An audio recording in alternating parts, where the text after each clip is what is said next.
These long dog days of summer, I mean, we just made it through a heat wave. Mama was parched through this heat wave. I was hitting up Dunkin' every single day, and I will continue to probably for the rest of my days, but especially this summer. Dunkin' is helping everyone stay cool this summer with its lineup of refreshers. These drinks are packed with bold, fruity flavors and served ice cold. It's amazing. Dunkin' refreshers are the perfect afternoon pick-me-up. I like to start my morning with them personally, and then sometimes I go back for a second one because I'm just feeling crazy. They come in a variety of delicious flavors, including fan favorites mango pineapple and strawberry dragon fruit. And then for a limited time, there's black cherry and there's pink pineapple. I'm going to tell you something right now, and it's a bold claim, let me tell you, but I stand behind it. Pink pineapple will change your life. It is so good. It has me feeling like I'm sitting in a pool, resort side, just living, honey. It's so yummy. Try your favorite flavor with green tea, sparkling water, lemonade, or Dunkin's all-new limeade. I haven't tried the limeade yet, but I'm going to. Usually I get my drinks made with green tea and occasionally lemonade, but I do really like the green tea. Or if you don't want to build your own, try one of Dunkin's curated refreshers like the Cherry Lime Ricky or the Ultimate Pink Daydream. The Cherry Lime Ricky, scrumptious. I could drink like 3 of these a day. They're so freaking yummy. Head to Dunkin' today and find your favorite refresher. Dunkin' refreshers contain less than 1% fruit juice. Limited time offer. When it comes to online college, Southern New Hampshire University is so good, it's scary. Listen, the facts don't lie. SNHU has degree programs that fit your goals, online classes that fit your life, and real support at every step. And if that wasn't enough, they've got some of the lowest online tuition rates in the U.S. This is an airtight case, you guys. Visit snhu.edu/morbid to get started. That's snhu.edu/morbid. Chilling crime cases are mysterious, but finding coverage shouldn't be. With the State Farm Personal Price Plan, you have options and can personalize your plan to help create an affordable price so you can get back to cracking all of life's bigger cases. Talk to a State Farm agent today to learn how you can choose to bundle and save with the Personal Price Plan. Like a good neighbor, State Farm is there. Head to statefarm.com to get a quote. Prices are based on rating plans that vary by state. Coverage options are selected by the customer. Availability, amount of discounts and savings, and eligibility vary by state. Hey weirdos, I'm Alaina. And I'm Ash. And this is a not mini morbid at all mini morbid. Mini morbid. Mini morbid, mini morbid, mini morbid. That would be because it's Alaina's episode. It's my episode, guys. I just pictured you doing like a small dance. Da, da, da, da, da, da. And then you tip your top hat at the end. That's exactly what I did. Like Mr. Peanut. Yeah. That's me. Mr. Peanut. So yeah, I mentioned on Twitter that my research for this one was 9 pages long. That's super casual of you. Very casual. Very casual. Okay, what is it? All right, so I cut it down a bit. I took out some of the details that I felt were not pertinent. So now you're telling me it's 8.5 pages. Pretty much. Cool. So sit tight, everybody. Sit it's back. a full-length mini. Am I going to be really scared? It's just a really... I hesitate to say it's a really good case because it's really bad. It's like sad and awful. Okay. But it's an interesting one. It held my attention. So this is the case of Chelsea Bruck. And this is, the reason it like drew my attention was she went missing from a giant Halloween party. Oh, and I was like, love Halloween. Right? And I was like, I miss Halloween and fall right now. Like my bones are aching for anything. It. And you feel me on this? Like we are both in a state. I'm like hungry for Halloween. It like hurts my soul that it's not Halloween. So when I saw this, I was like, I gotta do it because it's gonna bring me to the Halloween vibes. Yeah, the spook vibes. So this happened in 2014. So this one's relatively new. And it happened in Monroe County, Michigan. You know Michigan. So Chelsea Bruck, she grew up in a town called Maybe. I want to live there. Where do you live? Maybe. And it was actually nicknamed the best little town in Michigan. That's what their sign says. Missing, huh? Pretty much. It's super tiny. It has less than 600 residents. Oh, wow. Everyone knows each other. There are a ton of farms that are all like acres apart, but everyone knows each other. Yeah. Because like generations have lived there. The farms mostly produce corn and soybeans. She was the youngest of 5 kids. She was described by those who knew her as super nice, super friendly, just like very wholesome, like a sweet country girl. When she went missing, she was 22 years old. Okay. That's how old I am. Guys, I'm 22. I am not. So 22-year-old Chelsea and her friend Rebecca Becky Brenson, they knew each other because they worked together at a restaurant in Monroe County called Olga's Kitchen. Olga's. Yeah, and they worked together there for a while. It was like years, so they knew each other. That's how me and my best friend met. There you go. Not at Olga's. No, not at Olga's in Monroe County. No. No. No triangulation there. Now, the two of them were super psyched because they were going to be going to a huge Halloween party. Okay. On October 25th, 2014, which was a Saturday. Okay. This Halloween party was called Big Mike's Halloween Bash. So this was a huge party. I mean, a huge party. Everyone knew about it. Everybody was going to be going. I mean, people from like out of state knew about it and were coming in. I didn't know about it. I didn't either. The fuck? What the fuck, Big Mike? Now, Big Mike, his actual name is Mike Williams. So Big Mike, weirdly enough, was not his given name. This just keeps reminding me of The Blind Side. He's that big linebacker, Michael Orr. That's a good movie. No, it's not. Is Sandra Bullock in this case? Yes, crazy. Sandy shows up. Big Mike was well known. I'm just gonna call him Big Mike. He was a super metal dude.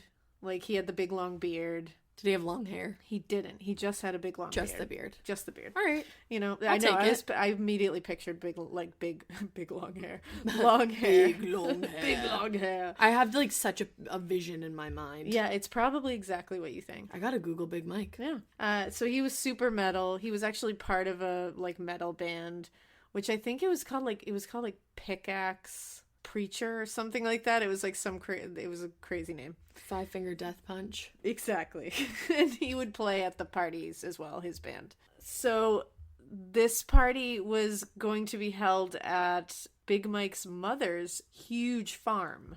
I wonder how she felt about that. Apparently she was fine with it because he did this every year. Oh, okay. Like, this was a thing he did. It was annual.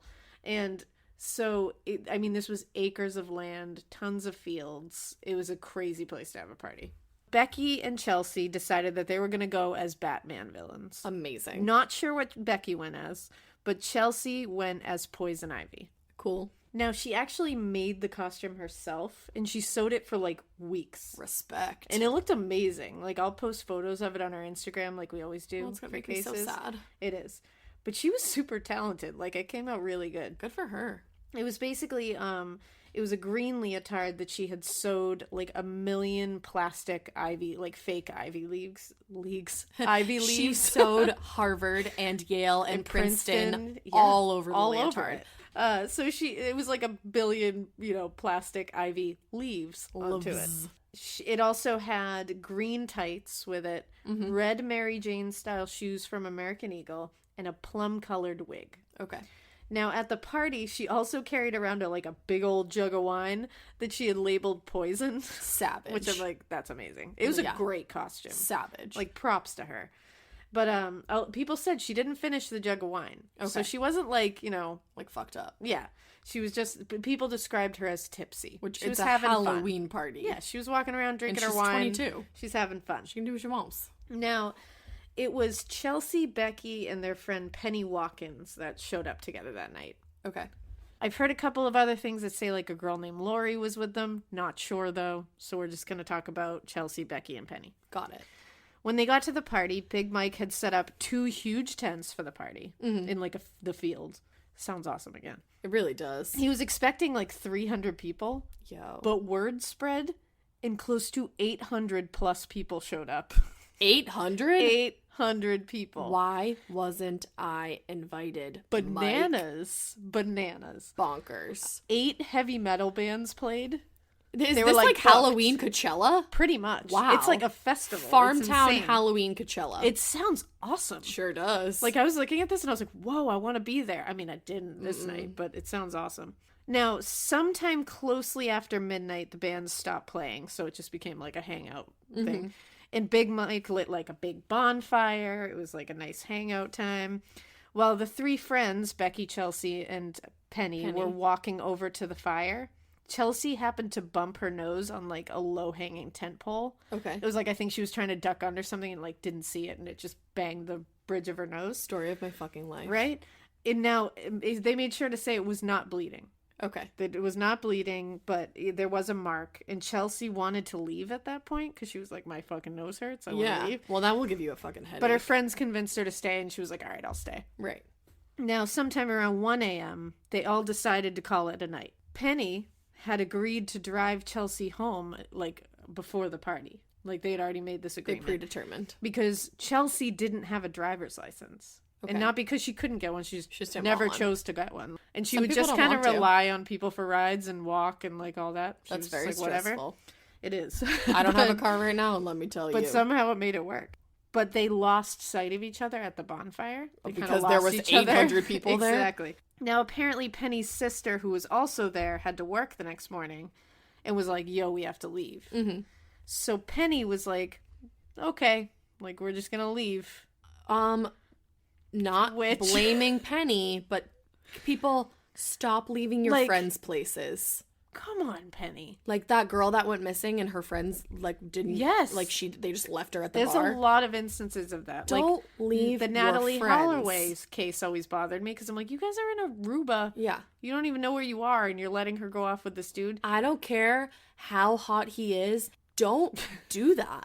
Well, and again, we're not victim blaming or anything or saying it's anyone's fault because these people obviously feel awful after. Oh my the God, of fact. course. They That's not regret what all. I'm saying. But my philosophy with my friends personally Same. has always been and will always be, I don't care how pissed off you are with me in the moment, and you're going to get pissed off with me probably. You're not leaving. We come together. We leave together. And it's like, that's the how way it it goes. is. And that's how you have to be.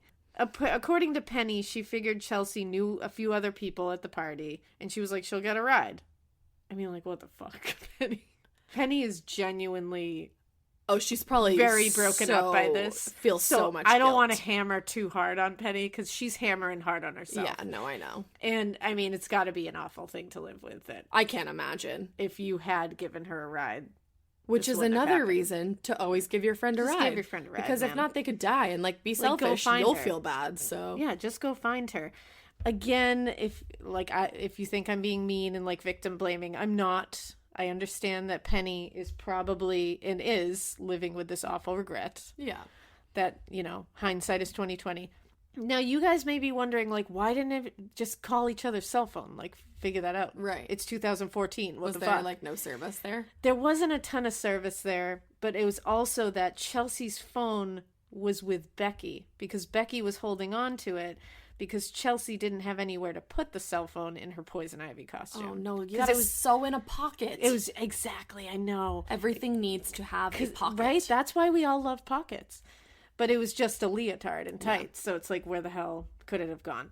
So, at this point, somehow, Becky had lost Chelsea too, and was like, huh.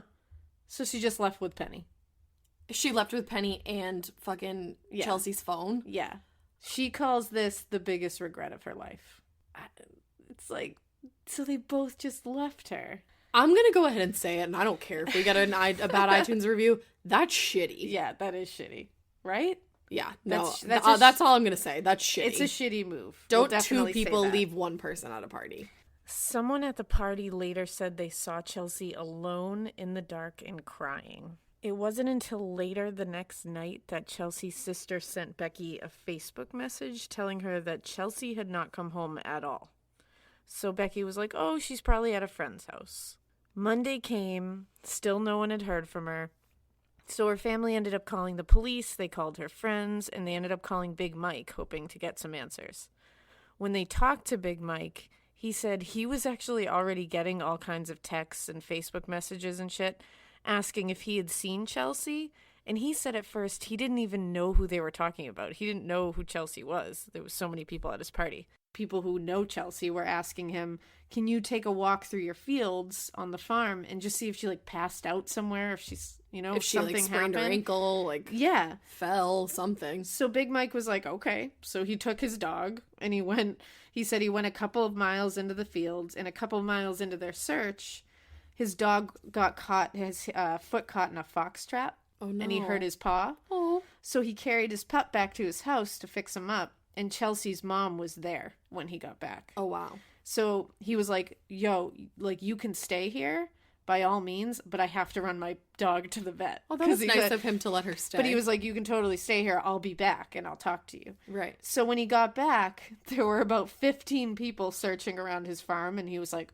oh, this is serious. Oh, like, that's when he was like, gosh. oh, okay, like, we're not This just is no talking joke. about some girl who might be staying somewhere else, you know? Right.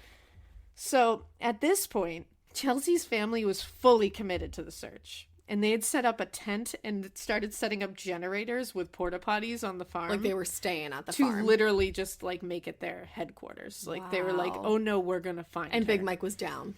Well, that's so Big Mike was like, at first he was like, they didn't even ask me to do this. I just came back to my farm and this is happening. Yeah. But he was like, I understand. They're worried. I'm not gonna. And he was like, and I also kind of felt like they were looking at me a little funny. So he's Right. like, so I didn't. He talked to his attorney, He I wanted guess. to comply. Yeah, and his attorney was like, you don't have to let them stay there, but it's up to you. And he was yeah. like, It doesn't I'm just look gonna bad let if you him. do. Yeah, he was like, you know what?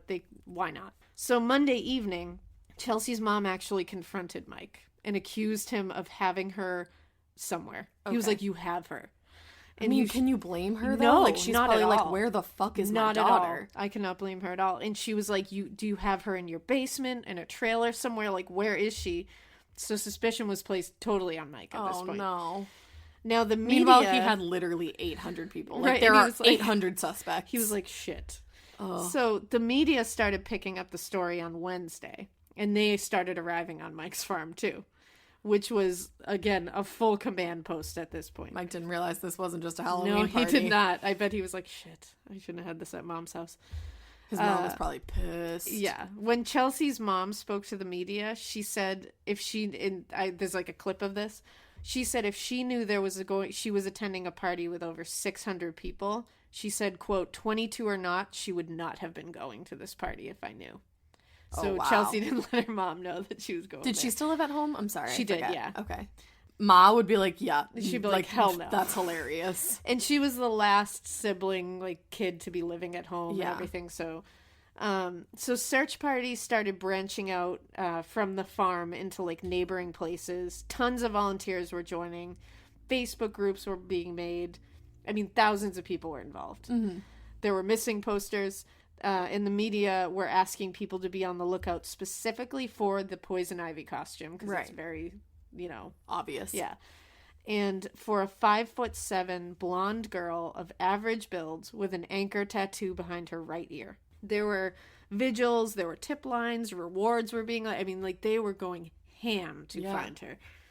Now, detectives Brian Schroka and Mike Preedmore, they are the main detectives on this case throughout the entire thing. Okay. They started going to neighboring farms to conduct searches, but the biggest issue that they were running into was the fact that this happened. She went missing from a place with 800 people, all dressed in costume. Oh my god. So getting like It's like the descriptions, perfect crime. It's a disguise. It's like it really is. So 6 people at the party talked to detectives, and they all said that they let Chelsea use their cell phone for phone calls. How many people? I'm sorry. 6 people. Okay. One of the people she called was Penny.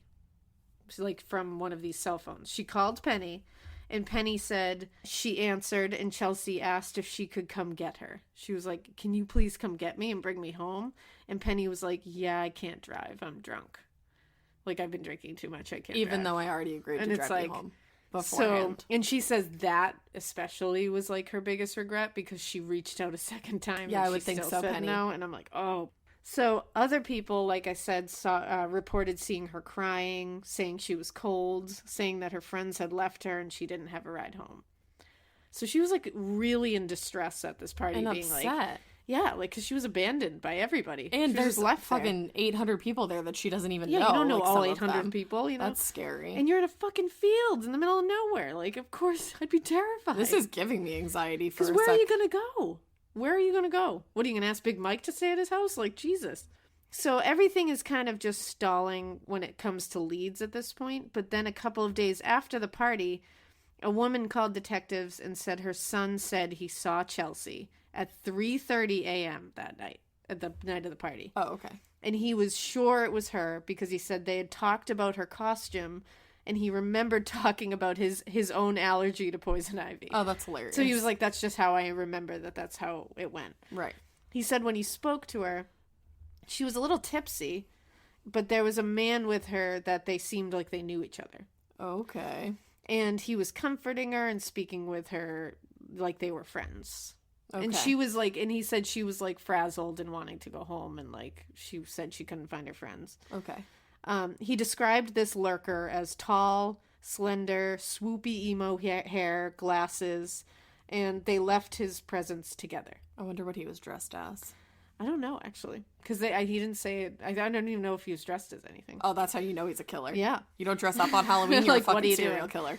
killer. He was able to give a great description of this dude, and so a sketch artist made a composite, and it was released immediately. Awesome. Now, immediately they got bombarded with phone calls and tips, because it kind of does look like every douchey emo dude you would have ever met. Like, everyone knows someone who looks like Now this a guy. bunch of douchey emo dudes are going to leave us bad iTunes reviews. They are. Sorry, douchey emo dudes. Like, come on. Now, Big Mike contacted police at this point himself. Because he knew the dude. And he said that a couple of members of the bands that came from Milwaukee that played at the party did kind of resemble that sketch. He was like, there's a few members that kind of look like Oh, him. that's hilarious that it wasn't just one dude. Yeah, like he's like, I can't even He's point like to the one. bass player, the drummer, and the lead singer Literally. all look like that. that. And so he was like, maybe you should go talk to those dudes. So the FBI contacted them, and they all had alibis, and they checked out. Great. So on to the next douchey On to emo the next dude. one. Now, even after this tip that Big Mike gave, everyone, including Chelsea's family and the police, thought he still knew thought more. it was Big They were Mike? like, you Oh. still know more. Like, you're involved in some way. So they brought him in officially for questioning. They then asked for consent while they were questioning him, and he was cooperating. He was telling them what he knew. They then asked for consent to search his house, Okay. and he said no. Okay. So they showed up with a whole SWAT team and a search warrant. warrant. And he let them in because he has to. They searched his home, and they looked in all the fire pits that were around because they were like, what's in these? They came up with nothing. Okay.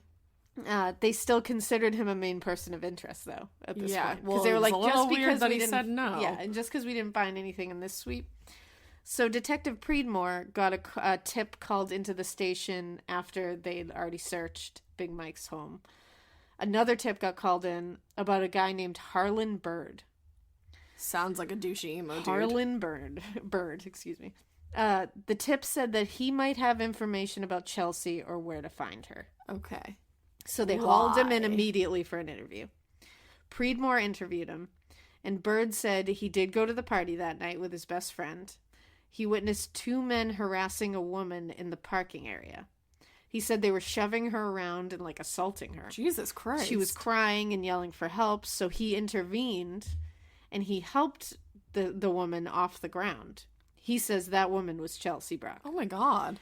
He described her to a T, according to detectives, and he said he even got a little bit of her blood on his shirt from this because she had like put her face on his shoulder. Okay. So he said he was nervous someone would come and think he did this to her when he was like comforting her. Right. So he had her sit in a red 4-door car that was open. Uh-huh. And he said he was going to go into the party and go find someone that knows her and like bring them out to be like, you need to help her. But he was like, you stay here. I'm going to go find someone. Never a good idea. Don't split up. He also said he didn't know who the car belonged to. It was just open and it was there. So he just put her in there. He went back to the party, tried to find someone, couldn't find anyone. And actually, I have a clip of his interview right here that I'm going to play. Hold on. I don't know how I feel about this Harlan yet. Story seems a little too convenient. I was looking for about, 5 to 15 minutes, walk back, the car and her was gone. So you went back out to the parking lot and the vehicle that you put her in was gone, and her too. So what he's saying is he went into the party, he looked for someone, couldn't find anyone. So he came back out to And where she he had was- left her. She was gone. And the car was gone, and she was gone. That's what he's saying. Okay. So, Convenient. exactly. Harlan. So they went back to the blood he said he got on his shirt from saving her. He said it was Such a hero. right? Harlan. Such a hero. Mm-hmm. He said it was a tiny dab on his shoulder, and when pressed about whether he still had that shirt He said he does still have the shirt, and he said, but his girlfriend/fiance was probably washing it. Oh, convenient. And then, again. And then he said, if it's been washed, can you still get the blood evidence from it? And they were like, no. And he was like, oh. Bummer. Wish I could help. Bummer. But I don't because I killed her. Well, and it seemed weird because he claimed she had a bloody nose and then said he didn't see a bloody nose, but that he assumed she had a bloody nose because of what he got on her shirt. And also, if she had a bloody nose, I feel like it would have been a little more than a speck of blood on his shoulder. Exactly. The detectives were suspecting him because, they were starting to be like, what's going on? Harlan, your story's dumb. Because this hero story was real convenient as a way to be like, whoops, I had her blood on me. Yeah, and I'm also, really, at this party, two guys were just, shoving her back and forth. So he denied doing any harm to her at all because they were like, did you harm that girl? Did you take that girl? He said, no way, no way, no way. It was starting to become a little more inconsistent as they were pressing him, and that's when the big confession came. That's when they asked, did you actually even see Chelsea at all? And he admitted that he made the whole story up to look good. Dude, what the fuck is wrong? First of all, I got tricked because I thought he did it. Didn't see that coming. Also, fuck you, Harlan, because you just curved off an entire investigation, you dumb shit. They just wasted all this time, all this energy, and what is wrong with you? First of all, what is wrong with you? Second of all, you clearly are a narcissist. What is wrong with you? You just use this awful story of this missing 22-year-old to look good? I hope his fiance dumped him. Right? The fuck? Douchey emo Harlan. So they were like, great. So they just had to move on. So a week after her disappearance, there was a huge prayer vigil with her family, still clinging to the hope that she was going to return home. Okay. Her mom even said to the cameras, quote, it's not a hope, it's a reality. Oh. The headquarters for the search was moved from Big Mike's farm, finally, to a vacant bank. Okay. Where they could, set all this stuff up. Flyers, posters, purple ribbons, which were her favorite color, were posted everywhere. I mean, they were going ham. The end of the year came, no sign of her. But then suddenly, a woman from Toledo contacted police and said her ex-boyfriend had confessed to her that he had killed Chelsea. Her name was Carrie Carr, and detectives brought her in right away. Was this an ex-girlfriend or a current girlfriend? Ex-girlfriend. Okay. She said her ex-boyfriend confessed this to her. When they were together, I'm assuming. And then she broke up with him immediately. And was like, no. She said her ex told her that he was at the party. He left with Chelsea. He ended up killing her and dumping her body in a Toledo cemetery. So she also said he threatened to kill her, too. If she ever told anyone. So detectives said she was very scared of her ex and was insistent that he be arrested. But she kept saying she didn't want him questioned and then released. She was worried about him being released after being questioned. Which is understandable. They interview the ex-boyfriend. And without detectives even saying that it was Carrie who told them all of this, the ex-boyfriend said that they had problems for a while and that he believed this was literally just her ploy to get him arrested.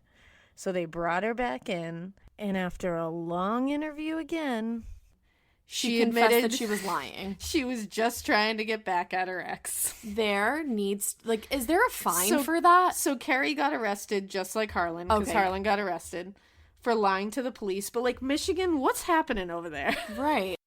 So finally, later in March of 2015, a woman named Cheryl Retzlaw called into police and said she found something on the edge of her property. Now, her property was 2.3 miles away from the party. Okay.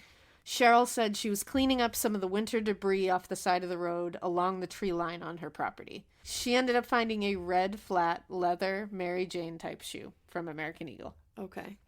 She said she initially just threw it in the trash bag that she takes all the other shit in. But then she remembered. Well, she went home. When her husband got home, he asked, he literally was like, oh, what'd you find this year?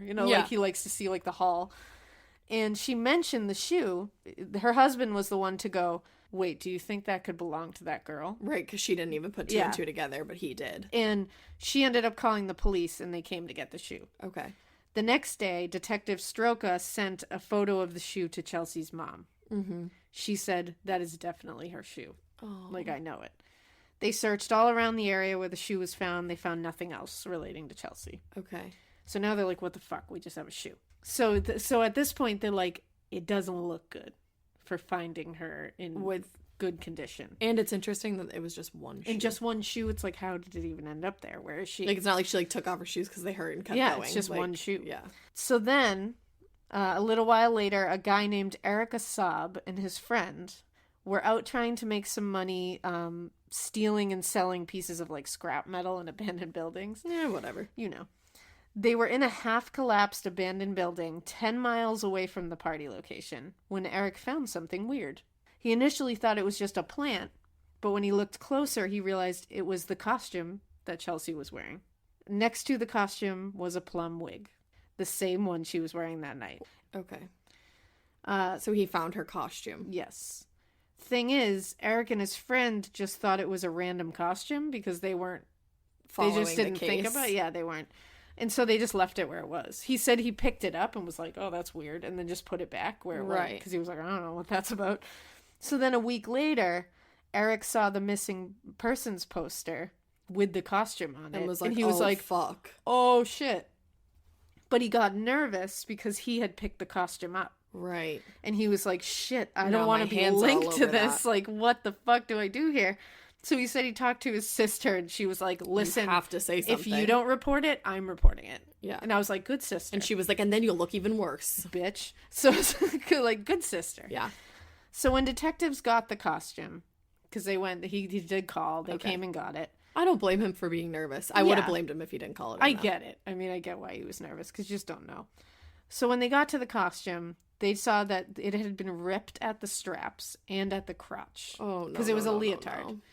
It was sent to the state crime lab while police and investigators searched the building and surrounding area all day and night. They also brought Eric into the station to interview him. Mm-hmm. That must be so terrifying if you, like, find something related to a case and Yeah. you're like, I have nothing to do with this. Yeah, I'm like, just trying to help. I'm just in I was in a unlucky place at an Yeah. unlucky time. The fact that he waited a week between finding Didn't the thing, look good. It didn't look good for him. He said he didn't go to that party. He was not at that party. Okay. But he admitted that his baby's mother lived on the same road that shoe was found on. So he was like, I just don't want you guys to find, like, connections and think I'm hiding things.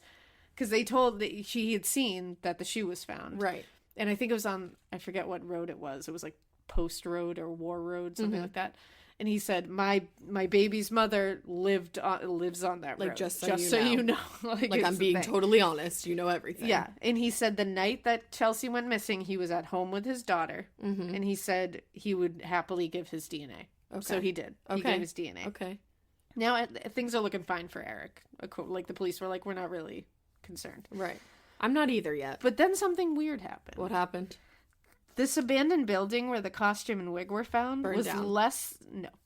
was less than 100 yards from Harlan Bird's house. Less than 100 yards was where this abandoned building that the costume was found in. Harlan. So I knew I felt so strong about Harlan. You know, the hero guy. In fact, he lived in a mobile home directly across the street from this building. So detectives were like, yeah, Harlan. So they called him back in. Remember that time when we arrested you? We're going to do it again. Remember that? Are you having deja vu, Harlan? This time he came in with an attorney. Yeah, I bet he did. Now, he denied it. Again, he denied everything. He admitted that he had been to that abandoned building before. But For he what, said Harlan? someone must be trying to frame him. Totally. Yeah. He said he never saw Chelsea that night of the party. He said, I made everything up. I'm telling you, I made the whole thing up. I don't think so anymore. He got super nervous, but he agreed to take a polygraph and give his DNA sample. Okay. He passed the polygraph. So motherfucker's just that stupid and unlucky? Yeah. So... That's the end of the Harlan Road. Well, no, not yet. I was going to say, if you bring up this Harlan boy So one more say- time. So he passed the polygraph, though. Mm-hmm. And he gave his DNA. You could pass a polygraph. You can. That's why they were like, we're not totally. Mm-hmm. So April 24th, 2015, about 7 miles from the party at Big Mike's house, a man named John Marcon was driving his dump truck into a construction site because he needed some fill for his property. Okay. Now, this construction site was like on his property. And he was building a home for his family. He was literally like in the process. So he was just getting some shit. The soil was super wet and muddy, so the truck got stuck. So he said he got out and he went to the back of the truck to just see what was going on back there. And he goes, and I noticed something on the edge of the property. It was a dead body. Oh no, I knew that's where we were so headed. So he was actually on the phone with his wife when he saw it, and he was like, gotta call you back, hon. So detectives, the crime lab, and investigators were swarmed to the scene because he called it in immediately. Mm-hmm. The body was skeletal for the most part. Because this was almost a year later, Yeah, right? this was not almost a year, but because it was in October she went missing, this was April. Okay. So it was still like 6 months? Yeah. Is that what it was? So it was mostly skeletal at this point, but there was some skin remaining on the chest, hands, and legs. There was also still long blonde hair attached to the skull. I really hate the visual you just Yeah, created. sorry Thanks about it. so much. Sorry about it. There were small logs and branches deliberately partially covering the body up. Uh-huh. What really made it seem like it was Chelsea was the discovery of one single artificial ivy leaf near the body. Uh-huh. Detectives immediately informed the family that they had found a body because they didn't want the media who was showing up at this point to be the way they found out. Right, they were like, that we would be don't know if horrible. it's Chelsea, but we want you to know we did find a body. And by the way, the man who found the remains, John Marcon, he was never considered a suspect at any point. He was just like, this just was there. I didn't touch it. I'm not going anywhere near it. The following day, a forensic anthropologist was called in, and dental records confirmed that it was indeed 22-year-old Chelsea Bruck. Oh, that's really sad. So now they know there's a killer. I knew that was gonna I knew she had passed away, unfortunately. but I wanted to believe that it was gonna be a happy ending. I know, I was holding out hope for a while, and then it was like, ooh, Yeah. crushing blow. Luckily, they were able to snag some male DNA off the leotard. There was male DNA and her DNA. Okay. They took this DNA and they entered it into CODIS. No hit was happening. They had ran it through CODIS, nothing was hitting. So there was no hit yet, but when they compared it to Eric and Harlan's DNA samples they both give, it cleared them both. Wow. It cleared Harlan. Wow. Yeah. And obviously Eric. Who Harlan's was like, just dumb and unlucky. He really is. That's wild. Right? This is when detectives went back to all the people that they had talked to at the party before, and they collected DNA from whoever they could, because they were like, now we have DNA. Yeah. The one they really wanted was Big Mike's DNA. He wouldn't give it. Because they wanted to clear that, but he refused to give the DNA to him. I thought Big Mike was going to be a nice guy. Well, according to him, he didn't want his DNA in some database because he wasn't a criminal, which I get. I do get that, but yeah. Like, it makes him look guilty, but I understand the reasoning that he's like, I don't want to be in a database because I'm not a criminal. His whole thing was he said he wanted to move on from the whole thing and stop being accused of everything, which he could have just given DNA and cleared himself, but Right. again, I also get it.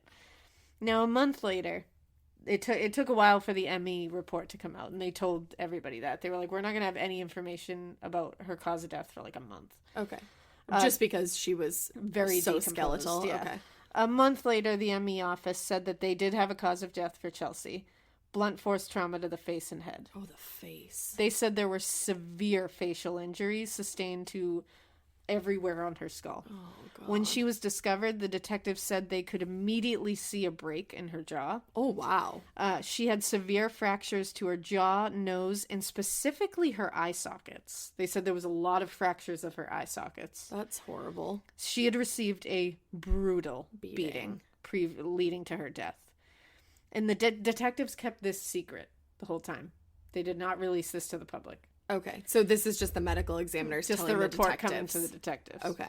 Meanwhile, Chelsea's family had to have a private funeral for their child. Did they tell them how she died? No. Okay, good. Then in September, the man who found Chelsea's body initially, John Marcon, called the sheriff's office again. He said he was excavating his property because, remember, he's building a house. And he found a red shoe that matched the one they already had. Okay. So detectives went out to collect it and also started moving dirt around and searching more in the area. They found the green tights that she wore that area. Do you happen to know how far John's house was from the woman's house who found the shoe originally? I don't. Okay. The woman who found the shoe was only 2.3 miles away from From Mike's house. Yeah. Okay. I actually think John was 7 miles. I just wonder if she was super smart and threw like her, like got rid of her shoe to like build a path. I don't know. Because unfortunately the whole thing is kind of horrific. Yeah. In June 2016, police released images to the media of a white man with a mustache from the Halloween party. Mm-hmm. They had received a tip early on in the investigation about this guy who showed up at a house at 3 a.m. on War Road where Chelsea's shoe was found. So that's where the first shoe was found. Sure. He was pounding on... So this dude with the mustache that people are saying was pounding on this random dude's door at 3 a.m. asking to stay there because he said he was coming from the party. I'd be like, no. This guy was like, no, get the fuck out of here. Also, is your mustache real? But this guy ended up falling asleep on his porch for a little while and then pieced. He left a vest behind, and in the vest was a pocket knife and some rope.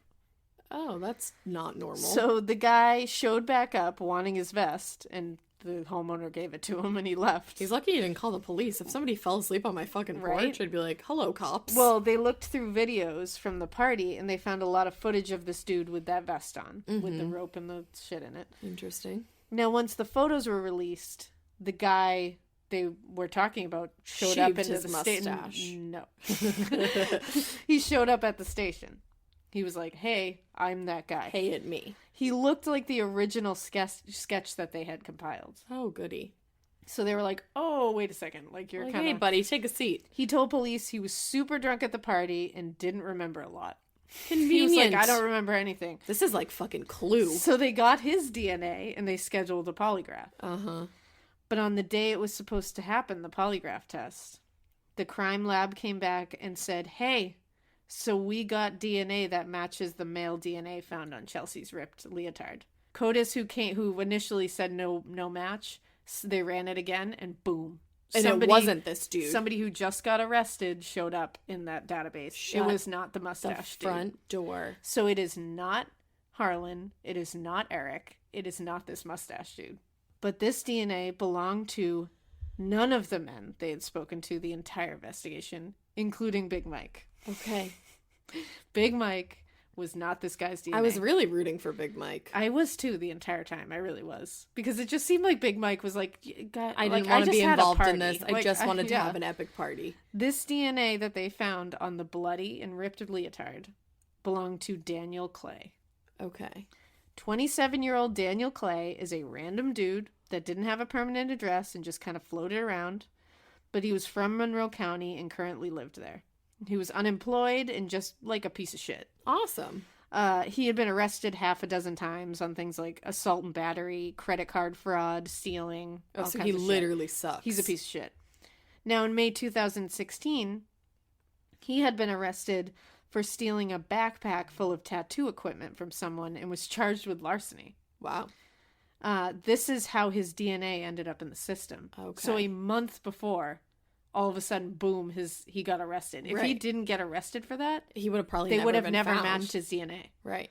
So this dumbass steals a backpack and gets himself caught. Thank God. I'm glad he did. Now, before his arrest, there was an Indian... This is even crazier. Before his arrest, there was an Indiana law that said DNA was only collected from convicted felons. But then it changed right before his arrest to include anyone simply arrested for a felony. So there's a lot of weird... Yeah. Right? There's a lot of weird moving parts that Chelsea just was working. She was. When they went to find him in July 2016, he was homeless and had 2 warrants out for him for unpaid child support. Oh, what a fucking loser. He has 2 children, and he had 2 warrants out for he wasn't paying any child support. Yeah, go fuck himself. So... that statement made no sense. Go fuck himself. So when they went to arrest him... They planned to arrest him for the warrants and not initially mention the murder. Tricky. They're very tricky. I like it. They were really good. They're like these trick or treat. Yeah. Ooh. It's trick. Yes. So they watched the mobile home he was staying in that belonged to his new girlfriend, Kelley Richter, I think her name was. Poor girl. So police banged on the door for a while and nobody was answering. And then he went tearing out of the back door and was promptly taken down by police who were fucking waiting for him back there. Was he, like, trying to run? He was trying to run. Oh, okay. His girlfriend's friend was actually showering in the home at the time, and she said he barged into the bathroom and said, like, I'm going to prison. I'm not answering that door, like, flipping out. And she's like, yeah, she was like, go away? What's happening? Like, yeah, like, I'm just trying to suds. Kelley, his girlfriend, arrived home later and gave police permission to search the home. Okay, good. Thank you, Kelley. Kelley was very cooperative. She was very cooperative with the police. Police found Chelsea's undergarments, jewelry, and some of her personal items in that home. He kept trophies. Yeah, because he sucks. That fucking piece of shit. So they interview him, and they start inching in questions about the Halloween party, all that good stuff. He denied knowing Chelsea. He said he didn't see her. He didn't know her. All that good stuff. How'd you get her undergarments? But he also made sure to tell detectives that he was a lover of women, and he was a real ladies' man. Okay. Yeah. Is that why you don't pay your child support? Exactly. And actually, I'm going to just share a quick clip of his interview because it just shows what an absolute dickwad he is. I honestly don't even want to hear his stupid voice. I live like it should be the 70s. Like, I bring love. Peace and love. That's my motto. Like, I don't like fighting with it. I don't like violence. I just like smoking weed and having sex. Well, really? Dude, that is my exact reaction. Peace and love. Really? He said, I don't like violence. That's interesting. I would have said, then why were you arrested for assault and battery, you fucking idiot? Exactly. So this guy guy is smoke weed and have sex? Like, no, you're he's stupid. just a dick. It's like, that's why I had to play that, because he just sounds like such a complete asshole. Ugh. Why is the world full of such schmucks? Right? So, after a while, they revealed the DNA thing. They were like, hey, buddy, what's going on here? Mm-hmm. And Daniel admitted, he did have sex with Chelsea that night. Yeah, I bet it. But he said it was consensually. No, it wasn't. In his car. And he assumed, so the reason he's telling them this, because all of a sudden he comes out and he's like, I did have sex with her in my car. Oh, that one. I know her. Because he's a dumbass, and he's assuming that the DNA they found on her leotard was semen. So he immediately went to, yep, we had sex. Because you totally found semen, right? Oh, but it wasn't semen. Funny thing is, after he admitted that they told him it was actually skin cell DNA that they found in the costume that had been violently torn at the straps and the crotch. Mm-hmm. Now, to get him talking, Preedmore told him that Chelsea had... Now, this is brilliant. Preedmore literally straight up lied and came up with this. I don't know how he came up with this. What did he say? He told him, he goes, hey... Dude, like, you probably didn't know this. We didn't know this. Chelsea's mom told us she had this weird condition called brittle bone disease. And suddenly, Daniel was like, oh, yeah. Then his story changed to say that he saw Chelsea walking down the road after the party. They had sex again, but this time she wanted him to be rough and hit and strangle her. And he said he choked her and she went limp. But he said it must have been that damn brittle bone disease because he didn't choke her that hard. So all of a sudden he's saying, oh yeah, yeah. That detective is brilliant. And this dude, the interview is amazing because as soon as he says this, he's like, oh, I've heard of that. Yep, I've broken my hand before. Brittle bones, I get it. Is that a thing, brittle bone disease? It's probably not called brittle bone disease. Oh. But like osteoporosis. I was just going to say it's called osteoporosis. But this guy's like, yeah, totally. And then he's like, you know what? I did choke and punch her a little bit, but it was that brittle bone disease. She wanted it. Yeah. Ew. But it was brittle bone disease. No, she didn't. You fucking loser. That he said he then attempted CPR, and he said, oh yeah, I definitely hit her on the chest to try to save her. I loathe him. Yeah. Then he freaked out, put her in the back of the car, and he said he didn't know what to do. He didn't want to take her to the hospital because, I don't know. That would be the normal thing to do. Right. And then he just found himself driving. So he said he got to the area she was found, hid her under some branches and such, and he said he had no idea how her costume ended up in the abandoned shack 10 miles away. Right. Unfortunately, they never get the real story from him. A motherfucker. This is the story he sticks to. That it consensual sex, she wanted it rough, he accidentally choked her, and that was it. But that guy made that up about the brittle bone disease. Exactly. But he was just so they know that he, yeah. But he and there's many change other his things story. that point to clearly not an accident. he was arrested. And what's crazy is Chelsea's friend Becky, who she worked with at the restaurant, was actually told about this arrest by another coworker, Jessica, who was one of Daniel Clay's baby mamas. No. That's just a weird, connection. 7 degrees. Yeah. Now, Daniel Clay pled not guilty because his story was it was accidental. He did not murder her. It was accidental. To God. He said he choked her for 20 to 30 seconds and boom, she was dead. Yeah, that doesn't happen. The ME said, no, I don't think so. She said there was not enough left of Chelsea to determine whether she was asphyxiated or not because of the advanced state of decomp that her body was in when she was found. But she was insanely beaten. But the ME also said that, well, and this is just, this guy's an idiot because he's like, yeah, I choked her for 20, 30 seconds and then she died. Yeah, that doesn't happen. The ME said, killing someone via strangulation is not, quote, a 10, 20, or even 30-second process.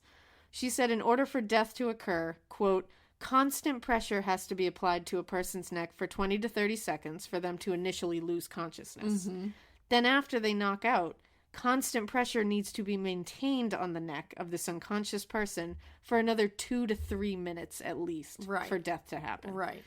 So no, that wasn't going to happen. The other thing that sealed his fate is he claimed she removed the poison ivy costume herself. And they had sex. She was naked. It everywhere. And it was now, again, like we were saying, it was torn on the straps and the crotch. She wouldn't have been able to tear it herself, and she never would have. She worked on it for fucking weeks and was super proud of that costume. There's no way she would have torn it apart. Then they turned the costume inside out for the jury to see that there was a significant amount of blood on the inside of that costume. Because she was beaten so badly? Yeah. Which means that not only did she receive a much greater injury than choking, but she was still wearing the costume when that happened because it bled all over the inside of it. Oh my God. So him saying they were having sex, she was naked, she took off her costume herself, I choked her, she died. That did not, no. Then how did all of these blood stains get all over the inside of her That's horrifying, costume? though. Oh my God. Now, during this whole ordeal, Chelsea's sexual history was laid out and dissected for everyone to see in the court. That's horrible. Because they were saying, the defense was like, well, we need to see if, maybe she does like rough sex. So, let's see. The defense tried to do this, but the judge put a stop to it. Yeah, I'm fucking glad. And the judge was a man, so good on him. Yeah, I don't even care if he was an alien. But, her friends and family were asked about her sexual preferences in court. And her family was sitting there the whole time. That's disgusting. Her parents had to sit there and listen to this fucker make that excuse. Yeah, your 22-year-old child was brutally murdered and sexually assaulted. Yeah. Has this guy claiming this awful story, and now you have to sit there and listen to them be like, well, did she like it rough? Yeah, the defense is like, well, it's her fault that she died because she liked it rough. Because she liked it. Are you kidding me right now? Daniel actually took the stand in his own defense and stuck with that whoops, I killed her story. Now, May 16th, 2017, the jury found him, now just listen for a second because at first you're going to be like, are you fucking kidding me? The jury found him not guilty of first-degree murder, but there was a second charge for killing Chelsea while sexually assaulting her, which was felony murder. They found him guilty of that. Okay. So that was the charge that includes you not only killed her, you killed her while sexually assaulting her. Okay, so it's better than first degree murder. Yeah, it's essentially it carries the same weight. It's just now they're adding on while you were sexually assaulting her. And he was also found guilty of concealing a dead body. Good. Now I'm going to play a quick clip of what the judge said because the judge was great and did not hold anything back. What's very clear to me, Mr. Clay, you're a liar, a rapist, and a killer.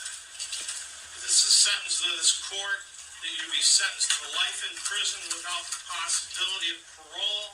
That judge is a savage. I love that he was just like, you're a liar, you're a rapist, and a killer. Fuck off. That's what you are. Yeah, you are not this, good Samaritan that had sex with this girl, tried to save her, and then was whoops. That's what makes me mad is he was like, I'm the victim. I had to be faced with this challenge of what should I do because she liked rough sex and I went too far. And on the stand, he even said, he goes, when it happened, I sobbed. I had never been in that situation before. What was I supposed... He made it literally I was so emotional. I hope in prison that somebody beats him to the verge of death and then stops every single day. Somebody must be doing every single day. Because this dude is such a douche rocket. Oh my God. Now, like that judge said, he was sentenced to life in prison without the possibility of parole. He actually appealed it in January of this year. You're shitting me. But the sentence was luckily upheld. Yeah, the judge was like, "Hey, by the way, go fuck yourself." Now, just to like add as a last note, just to put the icing the on the nail cake in his coffin. Oh, we're two very different people. He was. We really are. That was like I'm a like perfect, the cake. You're like the coffin. That was actually perfect. That was great. Sorry. He, during this trial, he was also having to go, he went through another trial because he was found to have sexually assaulted another woman before Chelsea. Oh, no. And he was tried and convicted for that one as well. Good. So just that he was convicted. To put it in there that this wasn't a one-time like, oh shit, this happened. He did it before. Right. And the detectives both said if we didn't get his DNA, he would have raped someone else. He would have, and he was like, I believe he would have murdered someone else. And I feel like he would have been a serial killer too, because he liked to keep the things of the victim. That's a serial killer thing to do. And I didn't find a lot like about that, like afterwards, like what they. That's sick. That must have been brought up in court. It had to have been, because why would you why would you want a reminder of this horrific thing that you went through where you accidentally killed her and you were so distraught? Exactly. You kept her things. And her mother, during the like victim impact statements at the end, she sat there and she was like one table away from literally he was right there, and she said that she forgives him because she said, if I don't forgive you and I just try to forget you, then it makes it that like Chelsea didn't exist and that her life didn't mean anything. Wow. And she was like, I have to forgive you so that I can move on with my life. Wow. And then she handed him a Bible and she said, I hope that this like saves you. And he took the Bible and was like, and there's like a video of it, and he's like, I will take this and I will read it, and I am so sorry for what I put you. Like, he acted like he's a real good actor. I hope she put a hex on the Bible. I know. I kind of hope she. I feel like I hope she didn't, though, because I feel like that's really bad juju. That's some kind of juju. Yeah. I don't know. I don't know. Don't put a hex on the Bible. Yeah, don't do that. I take it back. I take it back. So yeah, so that is what a big person twist to do that. Yeah, right. To forgive him. Yeah. Like what? That's so always astounding to me that people can forgive. Because I couldn't. Yeah, I don't. I fully know I couldn't. No, I will say right now. And also, I think I would be arrested after the trial because I would climb across the table and strangle him with my bare hands. I would try to murder that guy. 100%. For sure. And so that is the very twisty, turny, tragic tale of Chelsea Bruck. Wow. That was very alliterative. Isn't that a crazy one? Yeah, there was a lot of loops and windies and spirals. And that's why it was so much longer. Pray for Big Mike. Right? And that's why it was so much longer, because I had to include all those twists and turns. Yeah. Because I was like, this is just too good not to. Like, these people admitting it and then being like, just kidding, I just made that whole thing up. Yeah. It's a crazy tale. That was a good one. Thank you. You're welcome. Wow. I don't know why I just thanked you. It was a little weird. You're welcome, though. You're welcome. You're welcome. Well, guys, that was Alaina's mini episode. Mini, quote unquote. We hope you stick around later this week to hear the main episode, which is going to be about, should we tell them or should we not? We should, because I already told them. Oh, well, you already know. It's going to be about Israel Keys, who is a awful motherfucker. Legitimately. Awful. Legitimately. And what I'm thinking is, guys, I think it's going to be a two-parter. I love it. Because I feel like there's just a lot to him that I want to dive into. Yeah. And there's a lot of interviews that recently came out with him that I feel like we should take a whole part to dive into. So the part one of that will be coming out Thursday or Friday. We'll let you guys know. And yeah. So stay tuned for that. Wow. In the meantime, we hope you follow us on Instagram at Morbid Podcast. We hope you follow our Twitter at A Morbid Podcast. We hope that you join our Facebook group, Morbid, a true crime podcast, and join our Facebook group because there's a bunch of awesome motherfuckers in there, and I love going on. You guys are wicked funny. I can't say it enough. I love the Facebook group. I can't. It's amazing. Also, while you're at all those things, add one more. Fucking email us on the Gmail. Us. morbidpodcast@gmail.com. We are making our way through it. We haven't responded to everybody yet, but we're trying. Jinx. After you have followed us on Instagram, Twitter, Facebook, and emailed us, if you have $1, can we have it? I'm just kidding. But if you feel so inclined, you can donate to our Patreon at patreon.com/morbidpodcast. Also, after you've followed us on Instagram, followed us on Facebook, followed us on Twitter, emailed us, and gave us $1, could you go check out the website that my co-host so awesomely designed? That's me right here. morbidpodcast.com/ don't put that's me right here before it. Yes.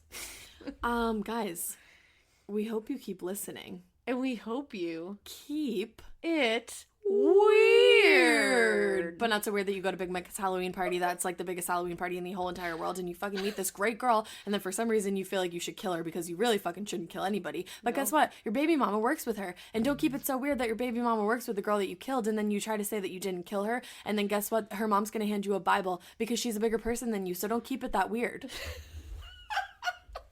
Don't do it. Don't keep it that weird. Don't.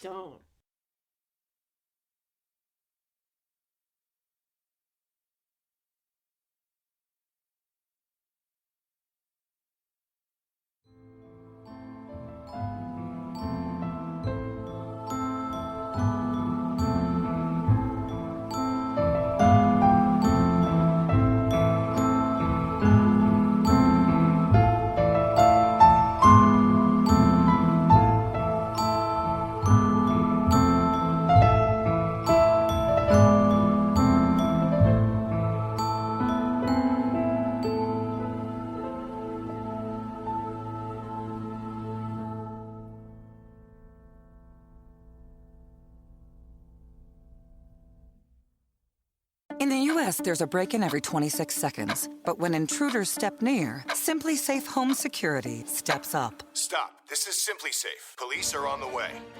Using AI alerts, U.S.-based live agents help deter break-ins. Simply Safe, no long-term contracts. Save 50% on your new system with professional monitoring at simplysafe.com/SXM or with promo code SXM. Outdoor deterrence requires a Simply Safe Active Guard outdoor protection plan starting at $49.99 a month. Visit simplysafe.com/licenses for alarm license information. Tennessee 2012. Talk about regrets. We all know someone who's been in a car accident and said, I don't need to call a lawyer, only to regret it after their pain and damages were worse than expected. When someone hurts you, you deserve to be compensated fairly. Morgan & Morgan is America's largest injury law firm, fighting for the people for over 35 years.